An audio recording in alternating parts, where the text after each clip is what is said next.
C'est pourquoi j'aime cette citation de Warren Wiersbe où il dit « Nous ne vivons pas d'explications, nous vivons par la foi dans les promesses de Dieu. » Parfois, nous voulons des explications pour savoir pourquoi les choses ne se mettent pas en place. Mais il dit non, nous vivons par la foi dans les promesses de Dieu. Donc si vous luttez un peu en ce moment et que vous dites « Je ne comprends pas parce que je sais ce que j'ai entendu, Seigneur. Je sais que je t'ai obéi, mais les choses ne se mettent pas tout à fait en place. » Tenez-vous-en aux promesses de Dieu.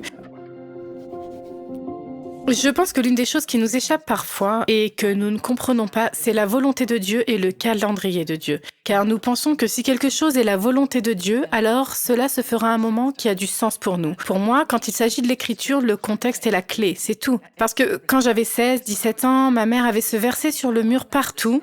Nous le connaissons tous. Jérémie 29, 11, « Car je connais les plans que j'ai pour vous, dit le Seigneur. Ce sont les plans pour le bien et non pour le désastre, pour vous donner un avenir et une espérance. » Et j'avais l'habitude de dire à ma mère, « Je voudrais juste voir les plans. Si je pouvais faire quelques suggestions, je signerais même les plans. » Mais ensuite, lorsque j'ai commencé à étudier ce passage quand j'étais au séminaire, je me souviens de rentrer à la maison et lui avoir dit, « Maman, je sais que tu aimes Jérémie 29, 11. Est-ce que ça te dérange si je te lis Jérémie 29, 10 ? Parce que dans ce passage, il est dit « Voici ce que le Seigneur dit, vous serez à Babylone pendant 70 ans. Mais ensuite, je viendrai et je ferai pour vous toutes les bonnes choses que j'ai promises. Et je vous ramènerai chez vous. » Je pense à ceux d'entre vous qui sont en train de se dire « Seigneur, je ne comprends pas. J'ai fait ce déménagement parce que je savais que tu m'avais dit que c'était ce que je devais faire. J'ai changé de travail, j'ai fait ce truc et les choses ne se mettent pas en place de manière logique. » C'est pourquoi j'aime cette citation de Warren Wiersbe où il dit « Nous ne vivons pas d'explications, nous vivons par la foi dans les promesses de Dieu. » Parfois, nous voulons des explications pour savoir pourquoi les choses ne se mettent pas en place. Mais il dit non. Nous vivons par la foi dans les promesses de Dieu. Donc, si vous luttez un peu en ce moment et que vous dites « Je ne comprends pas parce que je sais ce que j'ai entendu, Seigneur. Je sais que je t'ai obéi, mais les choses ne se mettent pas tout à fait en place. » Tenez-vous-en aux promesses de Dieu. Car lorsque Dieu a promis quelque chose, il le fera, même si ce n'est pas toujours. Je veux dire, pensez à Joseph, ce jeune garçon qui reçoit sa promesse, qu'il va avoir ses visions crédibles. Et à un moment, sa mère, son père, ses frères vont se prosterner devant lui. Il a 17 ou 18 ans quand il reçoit ça. Ce n'est que lorsqu'il a presque 30 ans que Dieu l'accomplit. Et je pense que dans cette attente, si l'un d'entre vous est dans cette période d'attente, Dieu est plus concerné par ce qu'il fait en vous que par ce qu'il pourrait faire à travers vous. Je pense que parfois nous pensons « Oh, je suis tellement prêt, Seigneur, je dois juste tout... » Et le charisme n'est pas le caractère. Vous pouvez avoir tout le charisme du monde, mais jusqu'à ce que vous ayez un caractère trempé, jusqu'à ce que vous soyez trempé jusqu'à la peau par la parole de Dieu, alors je pense que nous ne sommes pas tout à fait prêts. Mais c'est comme dans Jean 5, Jésus dit, plein ils disent, « Pourquoi as-tu guéri ce type un dimanche? Ce n'est clairement pas bien. » Et Jésus dit ceci, j'adore ça. Il dit, « Mon Père travaille toujours. Et moi aussi. » Donc Dieu travaille dans votre vie en ce moment même. Que vous compreniez ou non le timing, vous n'avez pas loupé la volonté de Dieu. Vous avez peut-être l'impression qu'elle a pris un détour. Vous n'avez pas loupé le plan de Dieu pour votre vie. Vous avez peut-être l'impression d'être dans un désert depuis quelques années, mais Dieu dit, au bon moment, je vous ramènerai, c'est une promesse. C'est faire confiance au caractère de Dieu. Si nous faisons confiance à son caractère, c'est un bon Père. Il nous aime, c'est un Dieu généreux. Je veux dire, c'est ce qu'il est. Il nous aime pas seulement, il est l'amour, il est la quintessence de l'amour et du bien. Et si nous croyons cela, alors nous voulons sa volonté dans notre vie. Peu importe ce que nous traversons. Je parle donc beaucoup de notre voyage à Los Angeles. Nous avons travaillé à TBN dans les années 80 et 90 et en 92, nous avons quitté TBN. Nous avons démissionné de nos postes. En 1995, nous avons déménagé nos 2 petits garçons à Los Angeles parce que nous avons senti que Dieu voulait que nous fassions des films là-bas. Nous avons donc produit quelques films là-bas. Nous y sommes restés pendant environ 16 ans avant de revenir à TBN.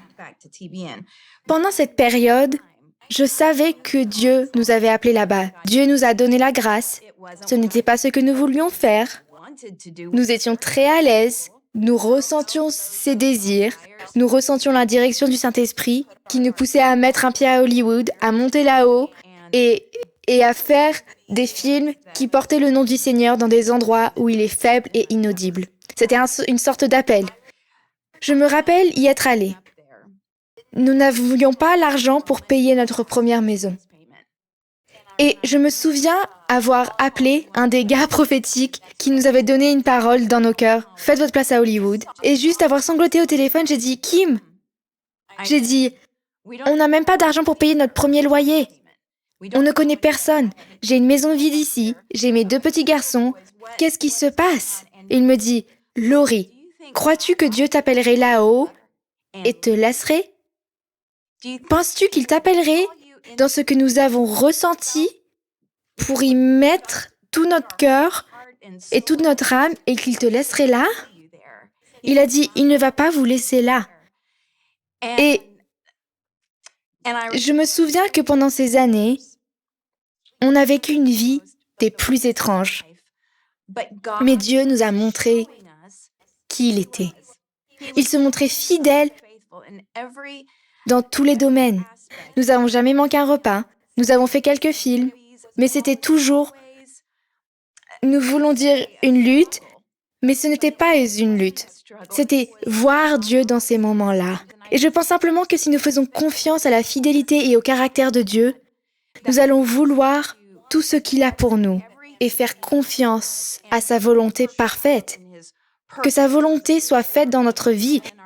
Et une grande partie de cela n'est qu'une révélation, savoir qui il est et devenir comme lui. La Bible raconte l'histoire du potier qui a l'argile. Et elle dit que dans les mains du potier, l'argile était abîmée pour qu'il puisse la façonner et la mouler. Ainsi, toutes ces choses qui semblent si difficiles pour notre chair, sachez simplement que Dieu travaille dans chaque petit détail. Si vous avez la foi de lui faire confiance au milieu de tout ça. Tu sais quoi, Laurie? Tu parlais littéralement de ce que, alors que tout le monde parlait, le Seigneur m'a amené à Romains 8, verset 5, qui dit « Ceux en effet qui vivent selon la chair s'affectionnent aux choses de la chair, tandis que ceux qui vivent selon l'esprit s'affectionnent aux choses de l'esprit. » Et quand vous passez au verset 14, il est dit « Car tous ceux qui sont conduits par l'Esprit de Dieu sont fils de Dieu. » Je pense que dans le discernement, il est si important que nous soyons l'Esprit. Que nous soyons vraiment conduits par l'Esprit et que nous abandonnions nos désirs charnels à la seigneurie de Jésus-Christ.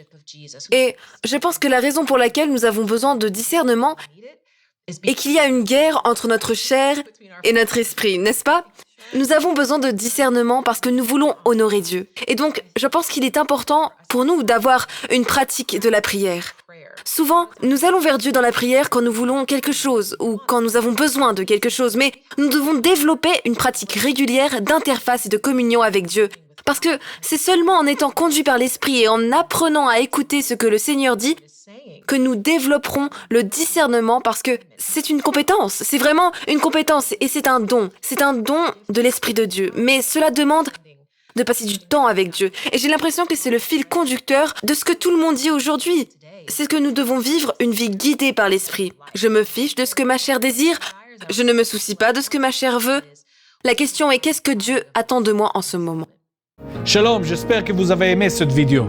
Abonnez-vous pour ne pas rater nos programmes. Merci de faire partie de notre famille TBN. Que Dieu vous bénisse. Shalom de Jérusalem.